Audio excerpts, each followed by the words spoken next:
വളരെ യങ്ങായിട്ടുള്ള ഒരു സമൂഹത്തിലാണ് നമ്മൾ ജീവിക്കുന്നത്. യുവത്വമുള്ള സമൂഹം, ആക്റ്റീവായ സമൂഹം. ശരീരത്തിൻ്റെ ഭംഗി നിലനിർത്താനും മൊത്തത്തിലുള്ള ആരോഗ്യം നിലനിർത്താനും വിവിധങ്ങളായ സ്പോർട്സ് ആക്ടിവിറ്റികളിൽ ഏർപ്പെടുന്ന ആളുകളുടെ എണ്ണം നമ്മുടെ സമൂഹത്തിൽ വർദ്ധിച്ചു വരികയാണ്. ഇങ്ങനെയുള്ള കാര്യങ്ങളെക്കുറിച്ച് നമ്മളുടെ സമൂഹം ഇന്ന് കൂടുതൽ ബോധവാന്മാരുമാണ്. അപ്പോൾ ഈ സ്പോർട്സ് ആക്ടിവിറ്റിയിൽ ഏർപ്പെടുന്ന ആളുകളുടെ എണ്ണം വർദ്ധിക്കുന്നതിനനുസരിച്ച് സ്പോർട്സ് ഇഞ്ചുറിയുടെ എണ്ണവും വർദ്ധിക്കുന്നുണ്ട്. അതായത് കായിക വിനോദങ്ങളിൽ ഏർപ്പെടുമ്പോൾ ആളുകൾക്കുണ്ടാകുന്ന അപകടങ്ങളുടെയും അതുമൂലമുണ്ടാകുന്ന ഡിസബിലിറ്റീസിൻ്റെയും തോതും വർദ്ധിക്കുന്നുണ്ട്.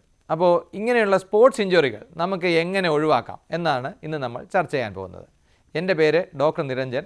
ഞാനൊരു അസ്ഥിരോഗ വിദഗ്ധനാണ്. നമുക്ക് സ്പോർട്സ് ഇഞ്ചുറികൾ എങ്ങനെ ഒഴിവാക്കാം? നമ്മൾ ഒരു സ്പോർട്സിൽ ഏർപ്പെടുന്നതിന് മുമ്പ് നമ്മൾ വേണ്ട വിധം വാമപ്പ് ചെയ്യണമെന്നുള്ളത് നിങ്ങളെല്ലാം കേട്ടിരിക്കും.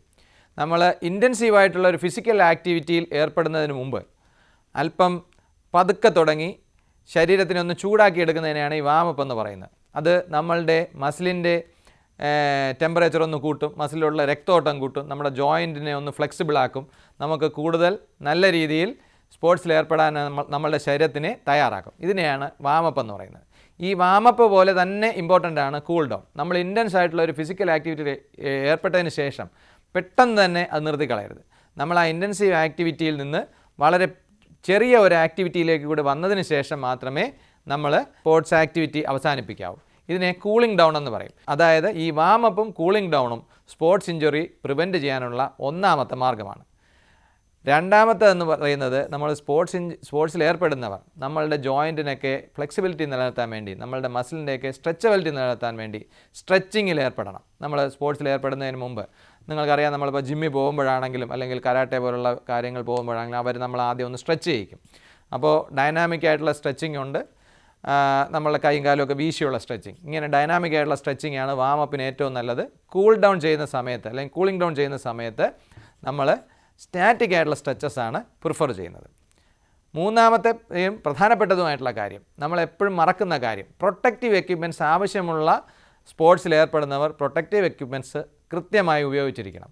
സൈക്ലിംഗ് ചെയ്യുന്നവർ ഹെൽമെറ്റ് വയ്ക്കണം, നീ ഗാർഡ് വയ്ക്കണം.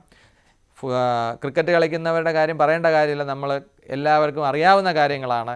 അതുപോലെ തന്നെ വെയ്റ്റ് ലിഫ്റ്റ് ചെയ്യുന്നവർ ആവശ്യമുള്ള സപ്പോർട്ടുകളൊക്കെ യൂസ് ചെയ്ത് തന്നെ വെയ്റ്റ് ലിഫ്റ്റ് ചെയ്യണം. അങ്ങനെ വിവിധങ്ങളായ സ്പോർട്സിന് അതിൻ്റേതായ പ്രൊട്ടക്റ്റീവ് എക്യുപ്മെൻറ്റ്സ് ഉണ്ട്, അവ കൃത്യമായി നമ്മൾ യൂസ് ചെയ്തിരിക്കണം. സ്റ്റേ ഹൈഡ്രേറ്റഡ്, നമ്മൾ ആവശ്യത്തിന് വെള്ളം കുടിക്കണം. സ്പോർട്സിൽ ഏർപ്പെടുന്നതിന് 2-3 മണിക്കൂർ മുമ്പ് 300-400 മില്ലി വെള്ളം നമ്മൾ കുടിച്ചിരിക്കണം. അതിനുശേഷം നമ്മൾ സ്പോർട്സിൽ ഏർപ്പെട്ടുകൊണ്ടിരിക്കുന്ന സമയത്തും ഇടയ്ക്കിടയ്ക്ക് ആവശ്യമെങ്കിൽ വെള്ളം കുടിക്കണം. നമ്മൾ ഒരിക്കലും ദാഹിച്ച് വലഞ്ഞ് സ്പോർട്സിൽ ഏർപ്പെടരുത്.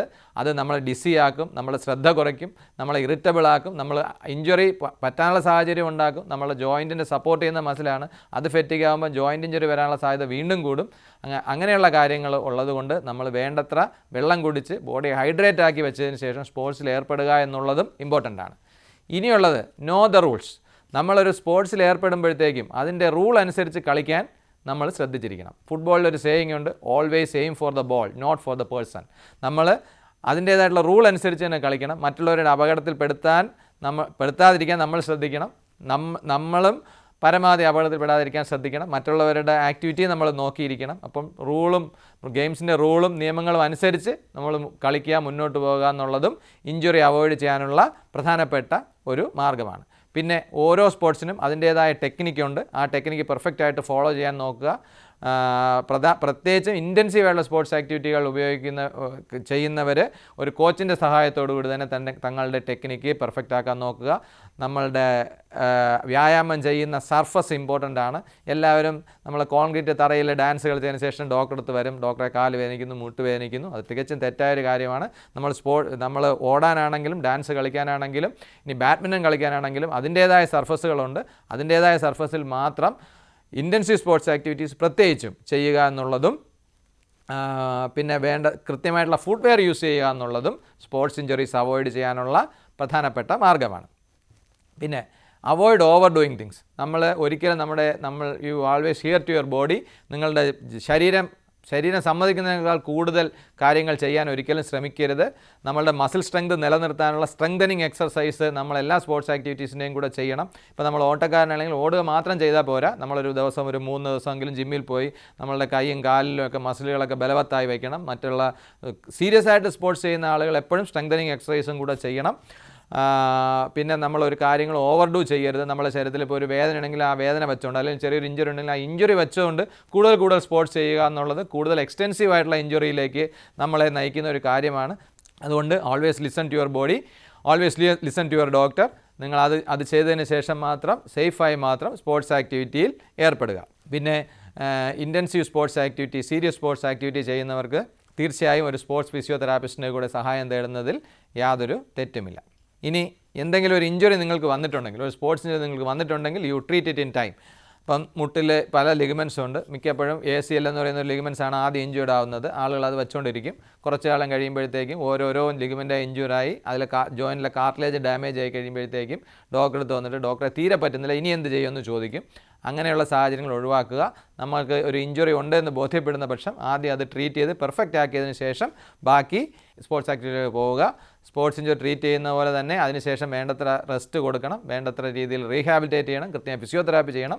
സ്പോർട്സ് ഇഞ്ചുറിക്ക് ശേഷം ഈ കാര്യങ്ങളെല്ലാം ചെയ്തതിന് ശേഷം മാത്രം കൂടുതൽ സ്പോർട്സിലേക്ക് ഏർപ്പെടുക. ഇല്ലെങ്കിൽ നിസ്സാരമായ സ്പോർട്സ് ഇഞ്ചുറി എക്സ്റ്റെൻസീവ് ആയ സ്പോർട്സ് ഇഞ്ചുറിയിലേക്ക് പോകാനുള്ള സാധ്യതയുണ്ട്. നിങ്ങൾക്ക് എന്തെങ്കിലും സ്പോർട്സ് ഇഞ്ചുറി ഉണ്ടാകുന്ന പക്ഷം തീർച്ചയായിട്ടും ഒരു ഡോക്ടറെ സഹായം തേടണമെന്ന് ഞാൻ പറഞ്ഞു. ഇപ്പോൾ വളരെ ആധുനികമായ ചികിത്സാ രീതികൾ ലഭ്യമാണ്. ഒരുവിധപ്പെട്ട എല്ലാ സ്പോർട്സ് ഇഞ്ചുറികൾക്കും ട്രീറ്റ്മെൻറ്റ് ലഭ്യമാണ്. അത് ഫിസിയോതെറാപ്പി ആവാം, മസിൽ സ്ട്രെങ്തനിങ് എക്സസൈസ് ആവാം, എന്തെങ്കിലും മരുന്നാവാം, സ്പ്ലിൻ്റ് ആവാം, സപ്പോർട്ടാവാം. ഇനി കൂടുതൽ എക്സ്റ്റെൻസീവ് ആയിട്ടുള്ള എന്തെങ്കിലും ഇഞ്ചുറീസ് ആണെങ്കിൽ അതിന് കീ ഹോൾ സർജറി പോലെയുള്ള ട്രീറ്റ്മെൻറ്റും ലഭ്യമാണ്. നിങ്ങളുടെ ആക്ടിവിറ്റി ലെവൽ നിലനിർത്തുന്ന രീതിയിലുള്ള ഒരു ട്രീറ്റ്മെൻറ്റ് നിങ്ങളുടെ ഡോക്ടർ നിർദ്ദേശിക്കാൻ പറ്റും. അതുകൊണ്ട് അവസാനം പറഞ്ഞ കാര്യവും നിങ്ങൾ മനസ്സിൽ വച്ചേക്കുക. എന്തെങ്കിലും ചെറിയൊരു ഇഞ്ചുറി ഉണ്ടെങ്കിൽ അത് വെച്ചുകൊണ്ട് കൂടുതൽ ശരീരത്തിനെ പുഷ് ചെയ്യാതെ വേണ്ട സമയത്ത് വൈദ്യസഹായം തേടാനും ഡോക്ടർ നിർദ്ദേശം അനുസരിക്കാനും ശ്രദ്ധിക്കുക.